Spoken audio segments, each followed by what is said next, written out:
부교육자 시절에 이제 어린 자녀를 둔 젊은 엄마가 자녀와 함께 교회에 등록을 하였습니다.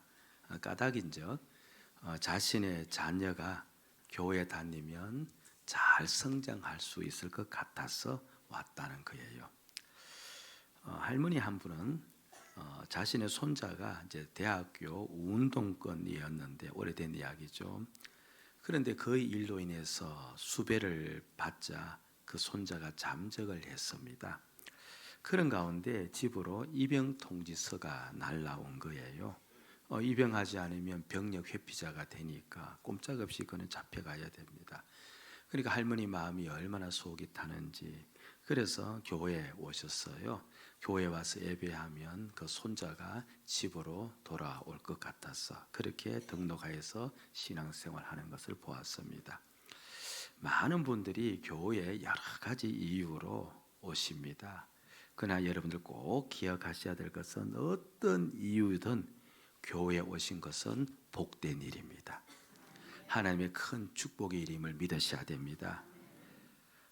그런 일들을 통하여서 하나님은 그들을 불렀는 줄로 믿습니다. 아멘. 그러나 이제 우리가 질문 하나를 해야 되는데 왜 교회로 그럼 불렀을까? 혼자서 조용히 믿어도 되는데 왜 주님은 이 교회에 불러서 우리와 함께 더불어 신앙생활을 하도록 했을까? 그 까닭은 하나님의 간절한 소망 때문에 그래요. 무엇 때문에 그렇다고요? 하나님의 소망 때문에 그렇다는 겁니다. 그럼 하나님이 무슨 소망을 우리에게 갖고 계시냐 하면요, 평생을 우리가 신앙생활하면서 잊어서 안 되는 구절입니다. 디도서 1장 1절 2절 말씀인데요, 우리가 한번 봅시다. 시작. 하나님의 종이요 예수 그리스도의 사도인 나 바울은 사도가 된 믿음과 경건에 속한 진리의 지식과 영생의 소망을 위해 그까지만 읽읍시다. 보세요. 하나님께서 나를 사도로 삼았는데, 그러니까 하나님이 이루시고자 하는 목적을 누가 이루기를 원해서 사도가 이루기 위해서 사도로 삼았는데, 내가 하는 일이 뭐냐 하니까 본문을 보면 세 가지가 나와 있어요. 조금 해석을 해야 들어올 수 있지만 그냥 얕은 기억을 하면 좋은데, 사도가 된 것은 첫 번째는 뭡니까? 하나님의 택하신 자들의 믿음과, 그러니까 하나님 택하신 자들이 믿음을 갖게 하기 위해서.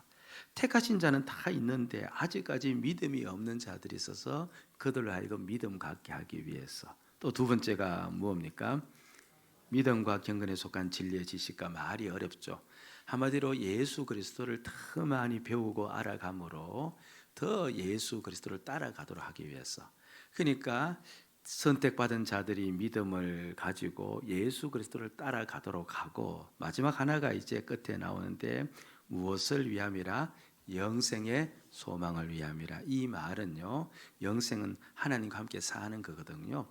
그래서 주님과 함께 살게 하기 위해서 이렇게 나와요. 자, 한번 보세요.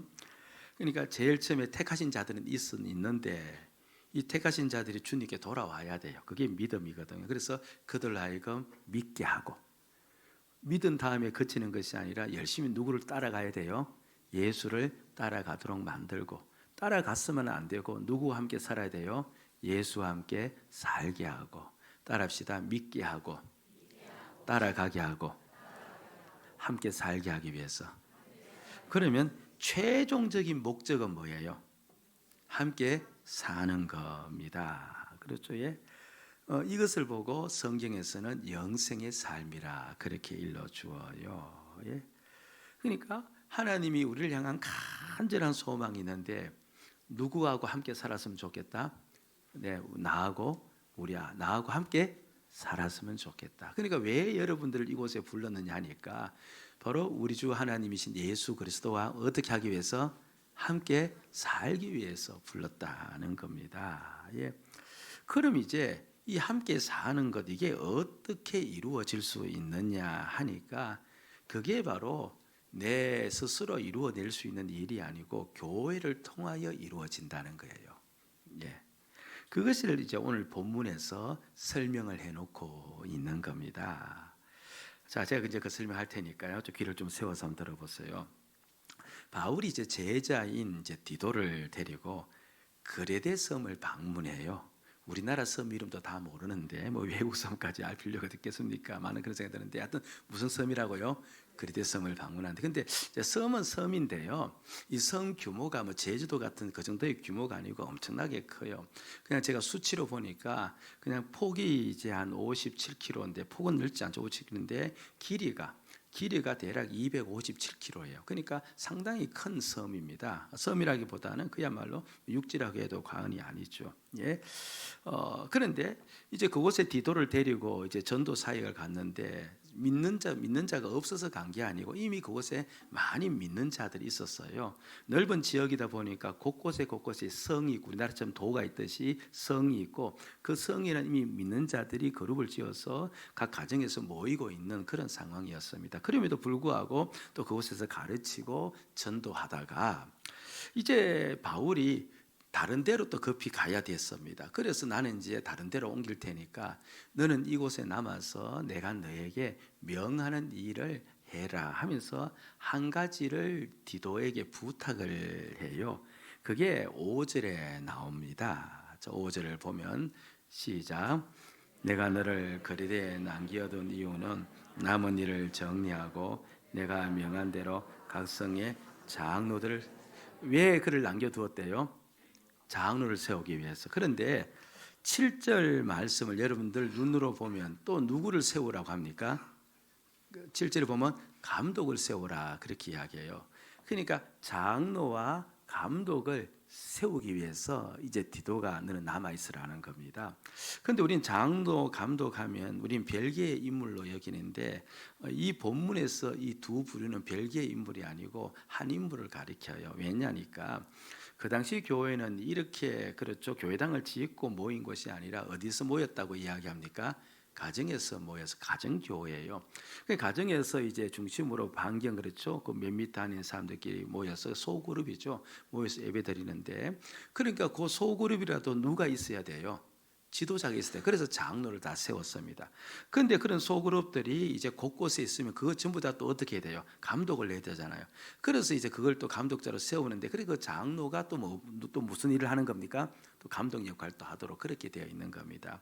그러니까 동일 사람일 수도 있다는 것을 기억을 해야 되는 거죠. 예.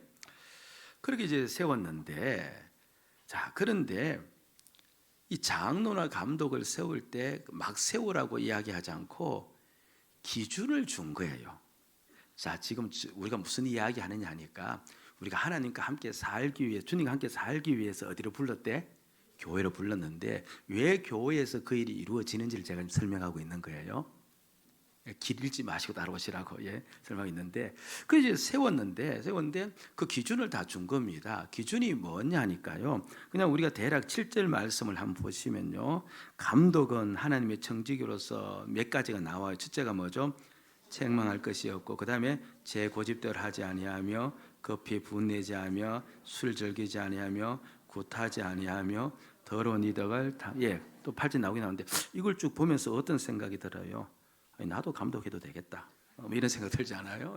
나도 술 안 먹고 그렇죠. 내 고집 죽었고 이렇게 싸우는데 여하튼 이제 이것을 쭉 이렇게 이야기를 해놓은 겁니다. 자, 그런데 이제 보셔야 될 것은 이 앞에 장로도 마찬가지입니다. 마찬가지인데 이 자격으로 뭘 요구하는 게 감독은요. 그래도 교회를 전부 다 지도하고 이끌려면 적어도 무엇을 가져야 됩니까? 리더십이 있어야 되잖아요. 통솔력이 있어야 되잖아요. 그럼 리더십도 통솔력도 넣어놔야 되는데 통솔력이 없어요. 또 장로를 뽑으려면 요새 이제 이상한 풍토가 이제 불어서 그런 장로는 뭔가 사회적 지위도 있어야 되고 경제적 지위도 있어야 돼. 그래서 교회가 무슨 일할 때 도움을 많이 줘야 되고 이런 뭐 그렇죠. 이제 교회도 있는데 만약 그렇다면 그 장로 기준도 그렇죠. 사회적 지위도 있어야 되고 이런데 그런 게 하나도 없습니다. 가만히 보면 대부분 다 인성을 이야기하고 있어요. 인품을 이야기하고 성품을 이야기하고 있는 겁니다. 여러분 우리가 무슨 직분을 줄 때요. 직분을 줄 때 아니 그 직분의 그 세상의 그 직분 중에서 인품을 보고 뽑는 직분이 있어요, 없어요? 세상에 회사 직원 뽑을 때 그 사람 보니까 참 거짓말하지 않는다. 그래서 그 사람 물론 그게 도움은 되겠지만 그거 하나 보고 뽑는 경우가 없습니다. 그 부서에 알맞게 일할 수 있는 능력이 있어야 돼요. 그 능력과 소질을 보고 그렇게 뽑는데, 그런데 감독과 장로를 뽑는 거 가만히 보면요, 그건 하나도 없고 전부 다 성품을 이야기하고 있는 것 같아요. 예? 아니 왜 이런 것을 요구했을까라고 이제 우리가 알려면은 이들이 하는 일이 무엇인지를 보면 돼요. 이들이 하는 일이 뭐냐니까 9절에 나오는데요. 9절, 제가 성경 9절을 계속 읽다 보면 마음속에 늘 걱정이 돼요. 지금 따라오고 계시나 지라. 자, 늘 우리가 이 설교 들을 때마다 무슨 줄 놓지 말자. 아 그래요. 예, 정신 놓지 마시고 들으셔야 돼요. 9절 말씀 보면 이제 감독은 이렇게 해야 된다면서 밑분 말씀의 가르침을 그대로 지켜야 하려니, 이것도 이제 자격 속에 들어가는 겁니다. 하나님의 말씀을 그대로 순종해야 된다 하면서 이제 그 뒷부분에 보면 왜냐하면이 나와. 왜냐하면 너희들이 하는 일이 이것이기 때문이다 나오는데, 같이 한번 읽읍시다. 시작. 이는 능히 바른 교훈으로 권면하고 거슬러 말한 자들을 책망하게 하려 함이라. 자, 바른 교훈은요, 성경책에다가 복음이라고 표시해 두시면 돼요. 복음을 또 다른 이름으로 바른 교훈이라 그렇게 이야기합니다. 그러니까 바른 복음으로 권면하게 하기 위해서. 그러니까 왜 내가 너희들을 이런 자로 뽑아야 되느냐 하니까 바른 복음, 그러니까 복음으로 권면, 성도들을 권면하도록 하기 위해서 그렇다는 겁니다. 권면은 용기를 푹 돋아주고 위로를 해주고 격려를 하는 걸 이야기합니다. 복음은 뭐예요? 나는 죽고 예수로 사는 거잖아요. 그러니까 어떠든 성도들 하여금 어떻게 만드는 거예요? 그냥 너는 십자가를 믿고 너는 죽고 누구로 살아라? 예수로 살고. 그러니까 하나님의 궁극적인 모습은 예수와 함께 사는 거니까 주님과 함께 살아야 돼. 주님과 함께 살아야 돼. 그걸 막 용기를 불일으켜 주기 위해서 이렇게 이제 이들을 뽑았다 그렇게 이야기하거든요. 여러분 교회는요, 어떠든 간에 그 사람의 말 한마디가 그래서 무언가 믿음의 언어를 쓰면요, 여러분들 막 칭찬을 해 주셔야 돼요. 그렇죠? 그 사람이 듣기 민망할 정도로, 예? 막 칭찬을 해주시고, 어떻게 그런 믿음의 언어를 쓸 수 있느냐고, 어떻게 그런 생각을 할 수 있느냐고, 아니 어떻게 그런 행동을 할 수 있느냐고 그렇게 격려를 해주셔야 돼요. 그래야 계속 살아갈 수 있거든요. 아니 우리가 여기서 격려 안 받으면, 여기서 내가 죽은 걸 칭찬 안 받으면 사회 나가서 칭찬 받을 수 있어요, 없어요? 사회는 그거 바보 같은 자들이거든요. 여기서 칭찬 안 해주면 힘을 다 잃어버려요. 그래서 내가 죽은 이야기, 예수로 산 이야기가 나오면 여러분들이, 우리는 어떠든 간에 그 사람의 그 마음보다 더 크게 칭찬을 폭탄까지 막 투하하는 거예요. 예, 황당할 정도로. 예, 아멘. 예, 그러니까 그 일을 하도록 누구를 뽑았대요? 장로들을 뽑았다 그렇게 이야기해요. 그래서 이제부터 장로님 앞에 가서 좀 얼씬거리세요. 장로님 지금 나한테 한마디 할까? 외로울 때 장로님 앞에 가면 분명히 또 그런 말씀 나올 줄 믿고, 예, 여하튼 이제 그걸 뽑았습니다. 예, 보세요. 자꾸 권면하라 이 말 속에 담겨져 있는 반대 말이 뭐냐니까, 사람들은요 가만히 놓아두면은 누구를 붙잡고 살아요? 어떻게 잘 아세요? 자기를 붙잡고 살아요. 사람들은 홀로 있으면 자기를 붙잡지 주님을 붙잡지를 않아요. 자기와 함께 사는 겁니다. 그러니까 그들이 예수와 함께 살게 하려면요, 사람의 품성은 원래 속성은 다 자기와 함께 사는 것이 되기 때문에, 또 돌아가 버리면, 교회 밖을 돌아가 버리면 또 세상 가운데 또 있으면 또 자기를 붙잡고 살기 때문에 어떠든 간에 그들을 격려하고 그들을 고쳐주고, 때로는 이제 구제를 할 때 왜 그렇게 살았냐고 이야기하면서도 자꾸만 그렇게 살아갈 수 있도록 만드는 겁니다. 근데 가만히 보세요. 이 과정이 무슨 과정하냐니, 과정은 똑같으니까 제일 처음에 예수를 믿게 한 다음에 예수를 잘 가르쳐서 예수를 따르도록 만들고 주님과 함께 살도록 만드는 이 과정, 어린 아이가 태어나서 나름대로 세상의 관습을 배우고 그래서 어엿한 사회인으로 성장하는 과정, 이거하고 비슷해요. 어린 아이가 그렇게 성장해서 정상적 사회인이 되려면 그 아이를 어떻게 해야 됩니까? 평소에 늘 살펴주고 돌봐주고 양육해야 되잖아요. 그러면 한 성도를 믿음을 갖게 하고 그렇게 예수와 함께 살려면 그 성도를 어떻게 해야 된다는 거예요? 양육해야 된다는 말. 그래서 여기서 권면하고 꾸짖고 이 말은 양육하라 그 말입니다. 너희들은 참 어떠하든 간에 성도를 양육해야 된다. 어떤 하나님과 함께 살아갈 수 있는, 주님과 함께 살아갈 수 있는 자로 너희들은 돌봐주고 양육해야 된다는 거죠. 근데 그 일을 하려면 이제 조건이 하나가 붙어요. 세상의 지식은요, 가르침으로 전수가 되어요. 그래서 일타 강사들은요, 그들의 인성이 나빠도 일타 강사가 될 수 있어요, 없어요? 될 수 있습니다. 그들의 삶이 망나니 같아도요, 그렇죠, 그야말로 유명한 강사가 될 수 있어요. 세상 지식은 가르침으로 전달되기 때문에 그런 거예요. 그런데 예수를 전달하는 것은요, 다른 차원이에요. 예수 전달은요, 가르침으로 되는 게 아닙니다. 무슨 말이냐니까, 이 종교학자가 나름대로 성경을 보고 예수가 주라고 하시네, 성경이 그렇게 쓰여졌는데 자신은 주라고 믿지 않는 상태에서 주라고 하시네라고 해서 그 사람이 우리에게 예수는 주라고 가르치면 실제로 내 안에 예수가 주라고 받아들여지냐니까 그게 안 된다는 거예요. 그 사람에게 이 말씀을 가르쳐서 결국 그 사람 안에 무엇이 들어가야 되는 거니까 주님이 들어가야 되거든요. 주님이 들어가려면 가르치는 자 안에 무엇이 또 있어야 돼요? 그렇죠. 주님이 있어야 되는 거예요. 그 안에 주님이 없으면은 아무리 가르쳐도 그 가르침 속에는 주님이 전달이 안 돼요. 여러분, 제 안에 만약 예수가 진정 나의 주이심을 깨닫지 못하고 내가 주님과 함께 사는 것을 추구하지 않은 상태에서 이곳에서 여러분들 보고 주님을 추구하라고 가르쳐 본들, 그것은 효과가 없다는 말이에요. 그것은 기독교적 가르침이 아닙니다. 예수 전달은요, 예수를 소유한 자가 예수를 전달하는 거예요. 그래서요, 부모인 우리가 먼저 예수를 소유해야 아이들에게 예수가 흘러갈 수 있는 거예요. 아멘. 자, 아까 그러면 이제 왜 아까 앞에 이제 그런 자격을 이제 이야기해 놓냐니까요. 이 자격이 무엇을 지금 기준으로 이야기하냐니까 그레데인들이 어떤 자인지 설명을 해놓고 있는데 12절 말씀 보면 이런 이야기가 있어요. 주례가 크게 읽으면서 한번 우리가 또 집중합시다. 시작. 그레데인 중에 어떤 선자가 말하되 그레데인들은 항상 거짓말쟁이며 배만 위하는 게으름뱅이라. 그러니까 여기 있는 장로와 감독들도 한때는 다 누구였어요? 그레데인들이었어요. 그럼 그들도 어떻게 살았어요? 이렇게 살았던 겁니다. 거짓말하고 자신의 배에 욕심만 채우며 그렇게 살았던 자들입니다. 그런데 그들이 지금 예수를 뭡니까? 주로 만났는지 안 만났는지 그걸 확인하려면, 그리고 그들 속에 주님과 함께 살고 있는지 아닌지를 확인하려면 그들 속으로는 들어갈 수가 없어요. 그래서 그걸 확인을 하기는 해야 되는데 그 확인이 무엇으로 가능하다는 겁니까? 그들의 삶의 모습을 통해서 가능하다는 거예요.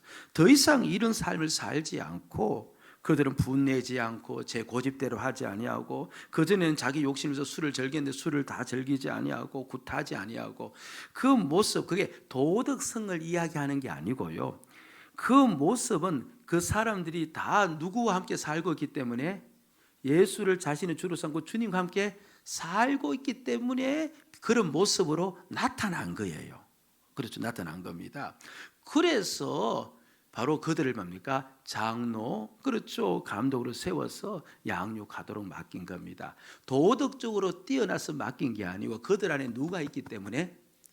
주님이 있기 때문에. 누구와 함께 그들이 살고 있기 때문에? 주님과 함께 살고 있기 때문에. 그래서 너희들은 누구를 전달할 수 있다는 거예요? 주님을 전달할 수 있다고 여겼어. 그래서 그들을 감독과 그 장로로 택하여서 그 사람들을 권면하면서 그렇게 살도록 만들어라, 그 이야기를 하고 있는 겁니다. 예.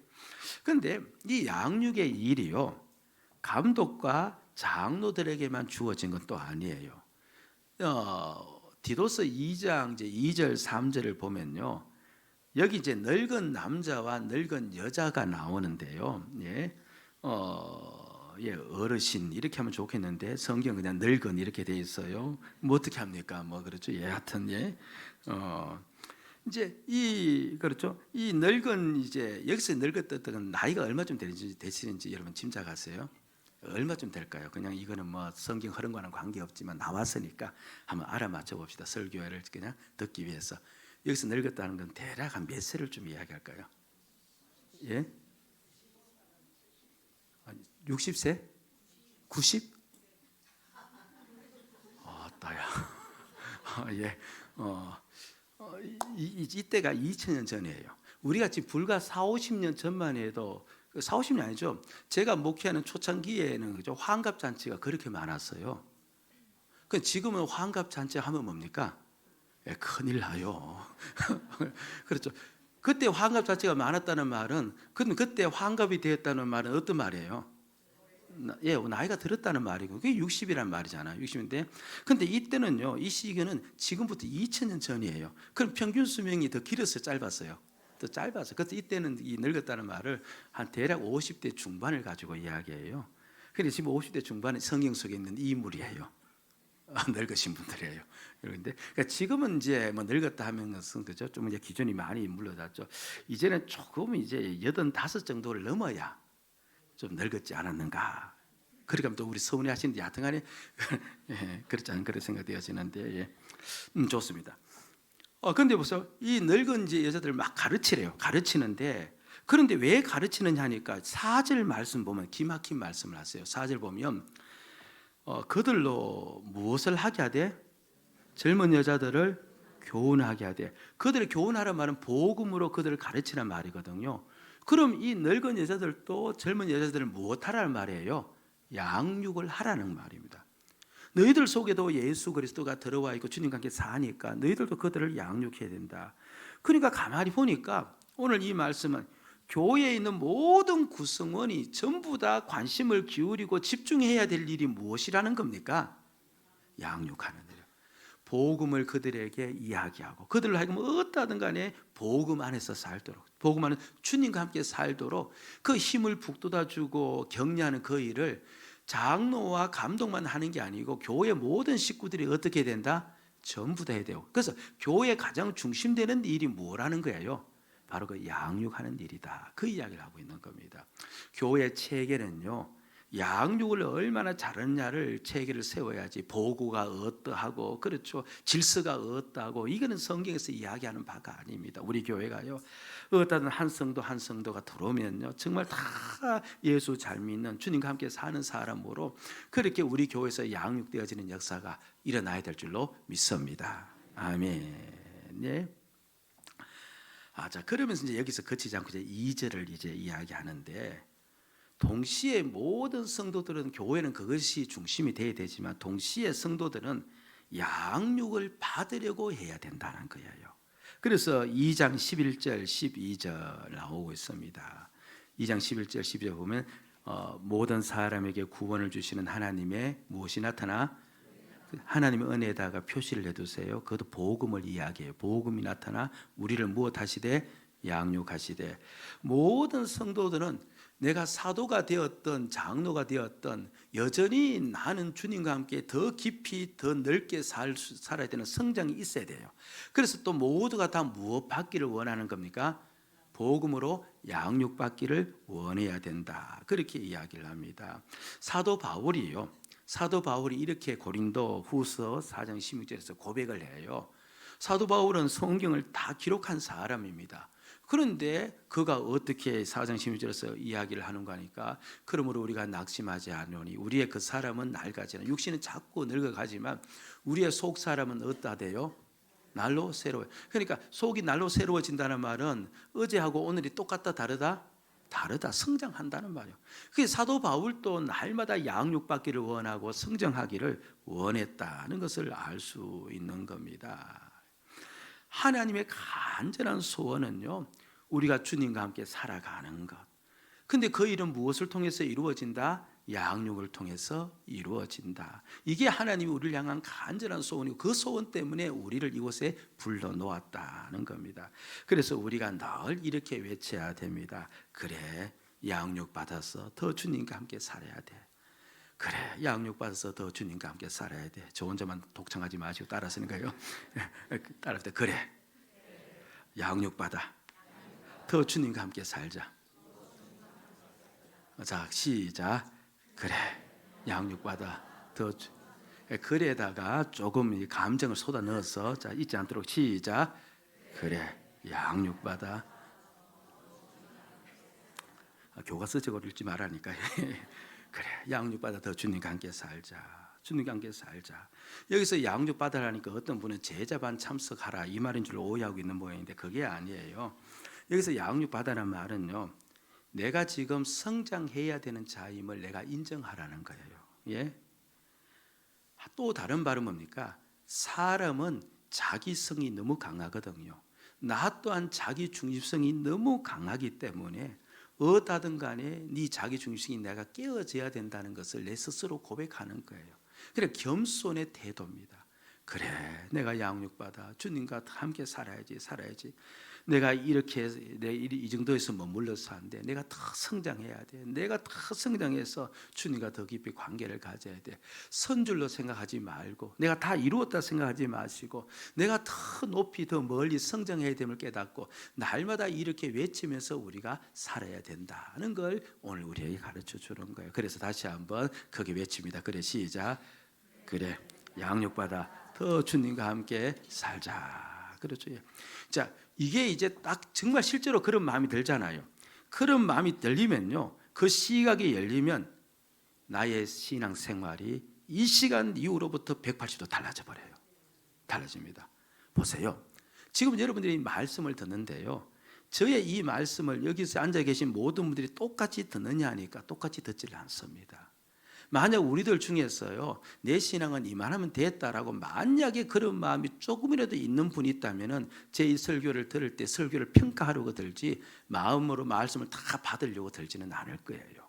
그런데 그래, 내가 좀 더 주님으로 살아야 돼. 내가 더 양육받아야 돼. 나는 자기가 깨어져야 돼. 그런 마음을 가지고 이 설교를 들으면 말씀을 내 삶에 적용을 해요. 그리고 어디든 간에 말씀을 붙들고 살려고 애쓸 겁니다. 똑같은 자리에 똑같이 앉혀 여러분들이 눈은 저에게 향하고 있지만 마음은 전혀 달라지는 그 일이 일어나는 겁니다. 예. 그리고 교회에 여러 활동이 있지 않습니까? 세일도 있고 성경통신대학도 있고 양육과정들이 있는데 그것이 내가 양육받아 내가 주님과 함께 살아야 된다는 생각이 들면요, 그게 이제 다른 각도로 보여지게 되어져요.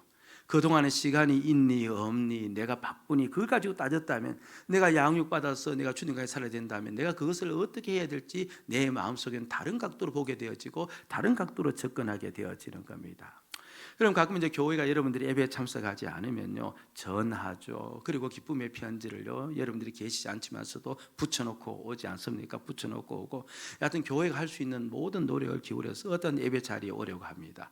왜 그렇게 하느냐니까, 그게 누구의 열심입니까? 교회의 열심이 아니고 누구의 마음이에요? 예, 주님의 마음이에요. 주님의 마음으로 어디든 간에 신앙 안에 붙어 있도록 하기 위해서 그것밖에 생각이 안 나니까 그 일로 열심을 다하고 있는 겁니다. 그런데 내가 이제 양육 받아야 되겠다라고 생각되어지면요, 내가 그렇게 빠졌을 때 나에게 오는 전화가 그전에는 귀찮은 전화였고 뻔한 전화였지만, 근데 내가 양육 받아야 되겠다라고 여기면 그 전화가 고마워요. 따라합시다. 교회에서 오는 전화 고맙게 받자. 정말 고마워요. 고맙습니다. 예. 그리고 어디든 간에 양육 받아야 되겠다라고 여기면요, 사람과의 관계도 이제 달라져요.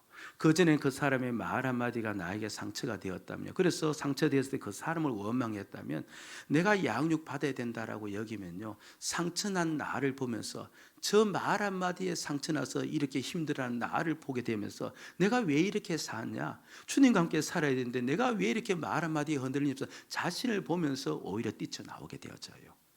그리고 그렇게 살려고 할 때 자기 중심성이 강한 것을 보게 되면서 또 자기 중심성을 내려놓는 역사가 일어나는 겁니다. 예? 세상에서 가장 불행한 일 중에 하나가요, 양육받지 못하는 거예요. 이건 슬픈 일입니다. 저희 집에 이제 큰 애가 이제 어렸을 때요, 아직도 제가 이제 그 사건을 기억하고 있는데 밥상에서 이제 깨가 이제 아마 뭔가 이제 약간 이게 조금 잘못된 행동을 한 모양이에요. 그래서 제가 이제 애를 이제 크게 나무랐는데 그런데 이제 그때 이제 그렇게 나무라니까 아이가 이제 밥도 안 먹고 이제 뭡니까 나름대로 토라져 있을 것 아닙니까? 그래서 그런 애를 이제 바라보다가 갑자기 저에게 슬픔이 확 밀려온 거예요. 제가 그걸 아직까지 기억하고 있습니다. 예. 어떤 슬픔이 몰려왔느냐 하니까 아이는 저렇게 잘못하면 부모가 이야기를 해주면서 저 아이를 고쳐주는데 그럼 나는 누가 나에게 이야기해 줄까? 누가 나에게는 이야기해 줄 사람이 어디 있을까? 가만히 생각해 보니까 아무도 없어요. 성도들 중에 목사한테 와서 목사님 이거 잘못된 줄 아려옵나이다 하는 분 계세요? 없습니다. 그리고 어쩌다 한 번은 겨우 할 수 있는지는 모르지만 한 번도 못하지만 여하튼 그게도 쉽지 않고요.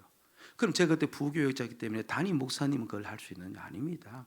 담임 목사님도 그냥 이 사역적인 관계에서는 말하지 생활 속에 들어오지는 잘 못하는 겁니다.